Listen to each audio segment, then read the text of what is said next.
was alone. Wow, a weird first thought to have.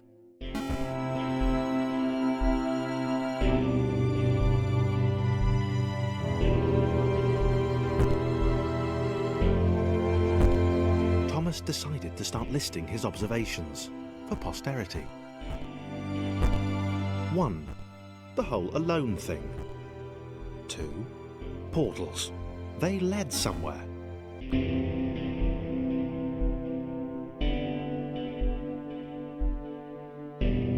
Okay, interesting. Thomas couldn't fall past this block. Think, damn it, think! A big jump. But Thomas noted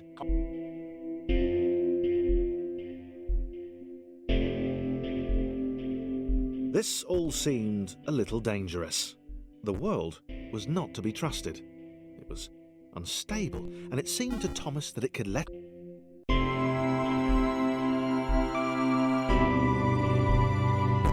Thomas wondered whether the portals were actually taking him anywhere. He felt like he was making progress, but there wasn't really any way to know. He seemed to be moving predominantly up and to the right, which might or might not.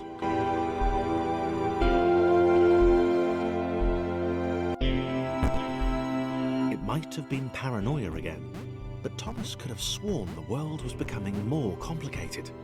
It always seemed to be one step ahead of his skills. It had been designed just for him. He wondered why.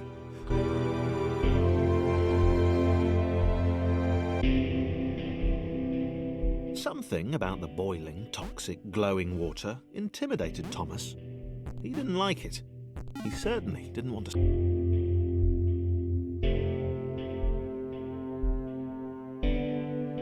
The loneliness was getting to Thomas.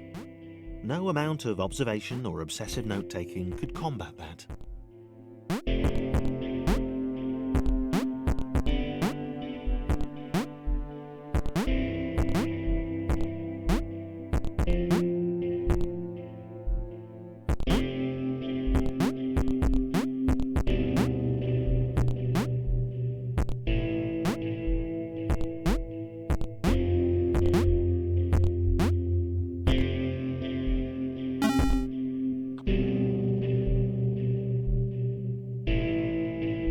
Thomas had a new theory. The world was training him. He could feel himself getting smarter. There was the mental list to consider. Over the minutes and seconds since his spontaneous generation, he'd become a pretty skilled jumper. He was evolving. He just wished he had someone to share it with.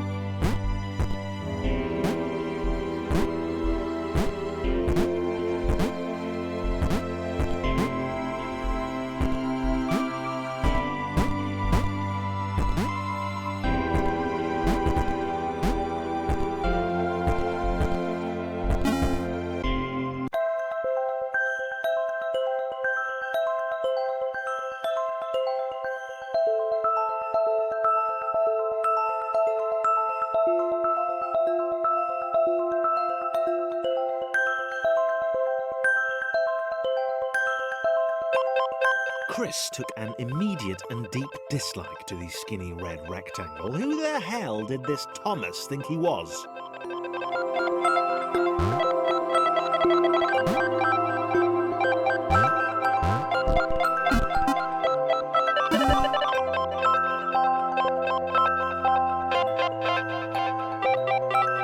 Chris had been doing fine. He wasn't the highest jumper, but he'd held his own. He'd even been graceful at times. Well, not technically graceful, it's probably the wrong word, but you know, fine. There was that skinny little runt leaping about like he owned the place.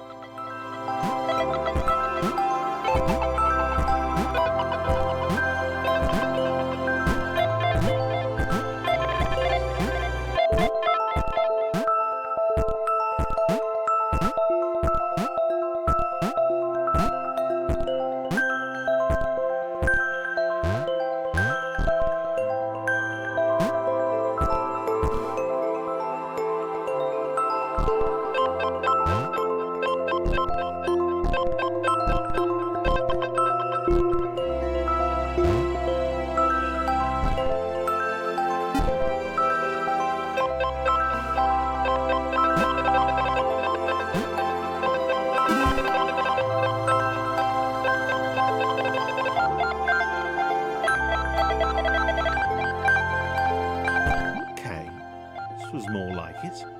A glowy white thing. Only Chris could get to it, which of course made it all the more enticing. What would it do? What new opportunity might this switch open up to him? Great, great. Another chance for Thomas to jump slightly higher than Chris. How fortunate. Seriously, this made the whole switch pressing thing entirely worthwhile.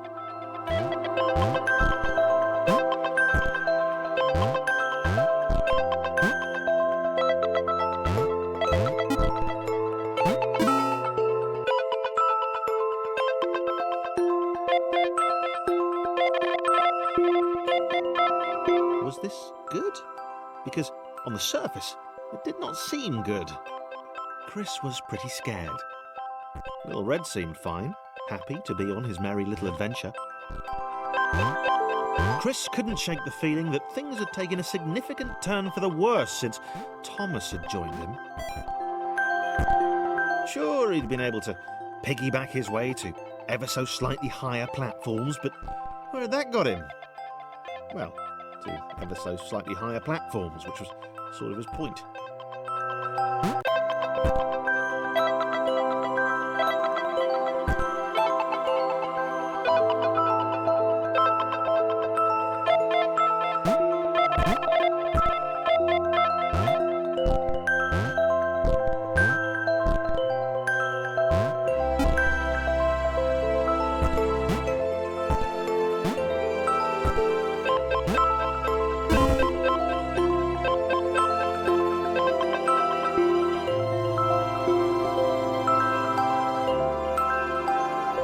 Chris stared at Thomas with pure hatred. He seemed so very happy at their situation. Friends together, a brave fellowship of quadrilaterals on a quest for greatness.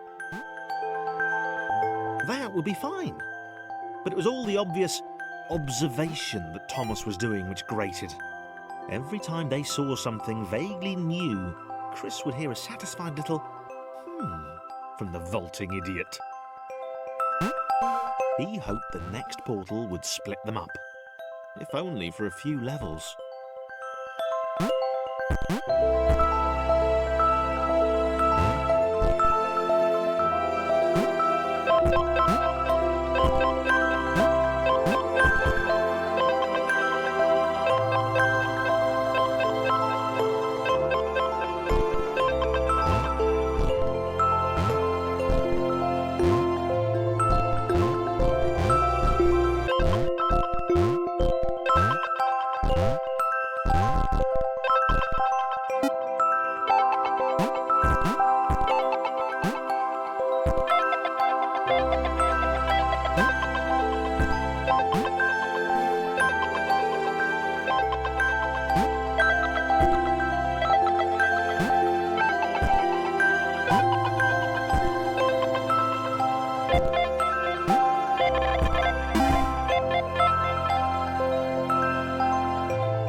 John knew.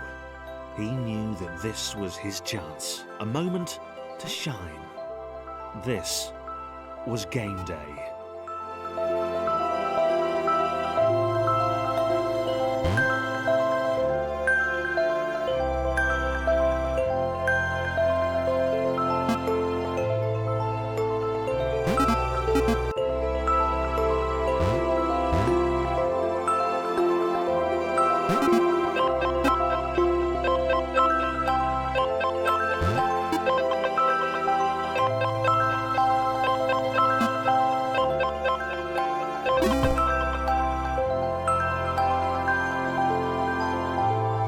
This would not do. John needed room to show off his exceptional skills. As it was, he was trapped on the wrong side of these little dot things. Where'd they come from, anyway?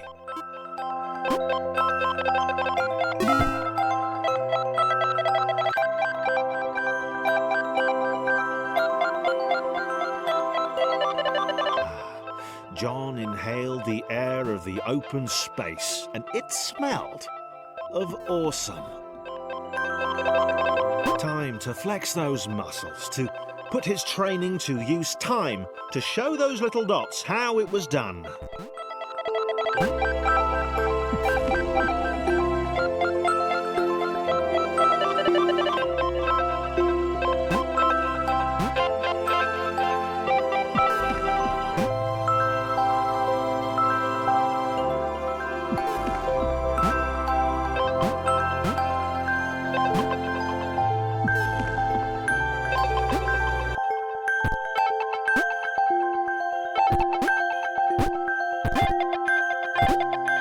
John decided to press the switch to let the little dots catch up with him.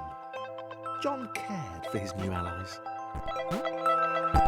You could tell from the sympathetic expression he'd practiced in the mirror all these years.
John inhaled the air of the open space, and it smelled of awesome.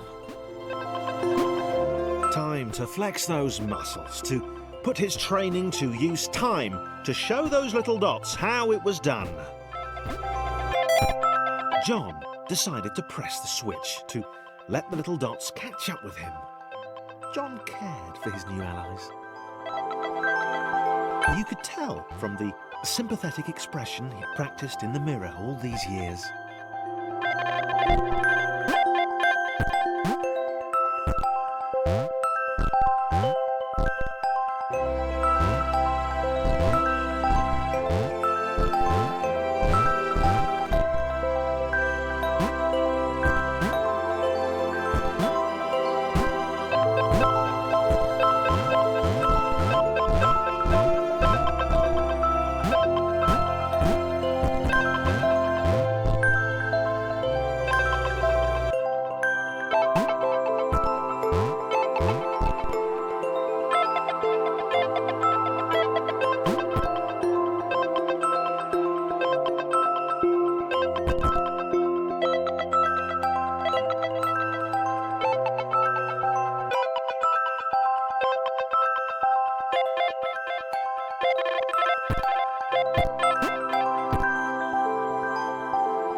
was happy to keep helping. He felt it was important to his image that he was seen to help the little guys.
He didn't mind them so much either. The red one, Thomas, had a charming way of applauding every time John jumped.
The angry orange one was less immediately likeable, but his unremitting cynicism and tutting amused John.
This was interesting.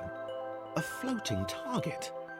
This would require coordination, balance, and timing. John was sure the dots would be lost, but he was happy to guide them to triumph.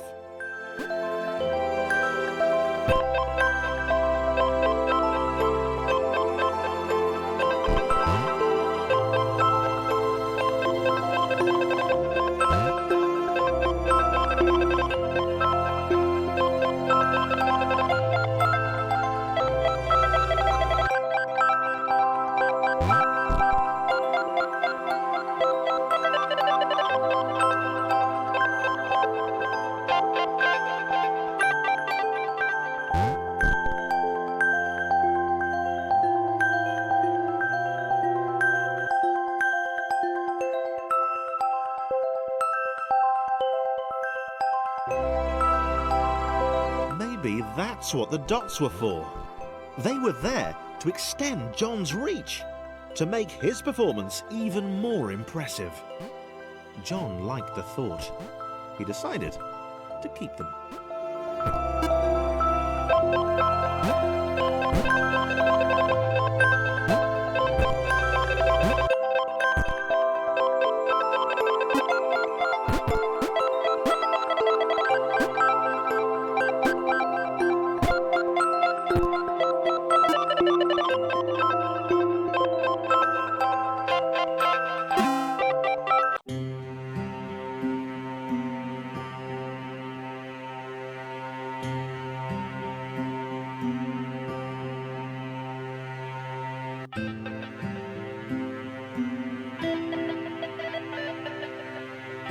So, this was how Claire would die. She knew it would happen eventually. She was rubbish at jumping, and she moved slowly. She felt a little like her continued existence was breaking some kind of natural order. The crumbling pillar was a dramatic death, she supposed. Wait, what? Claire couldn't shake the feeling that she was not, in fact, dead. It was at that moment that Claire realised she had superpowers.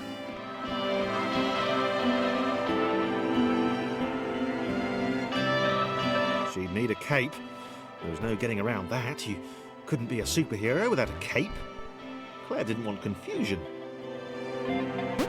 If you saw a cape, that made matters clear. You knew what you were dealing with. Claire was all about communication.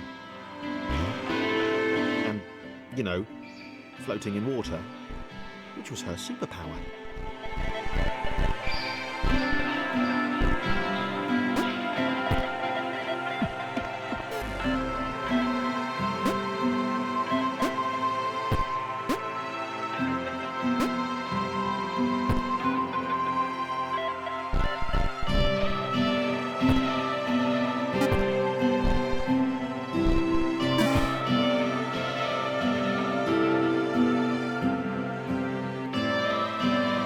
Right, fear not, my skinny friends, for I am Claire, and I will save you.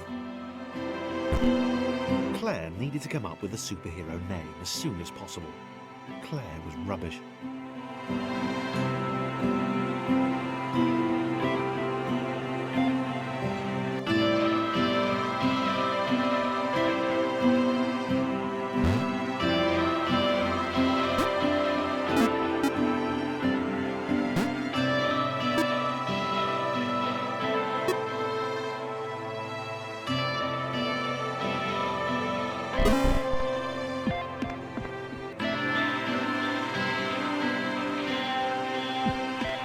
Claire arrived just in time, which was, of course, the perfect moment for superheroes to arrive.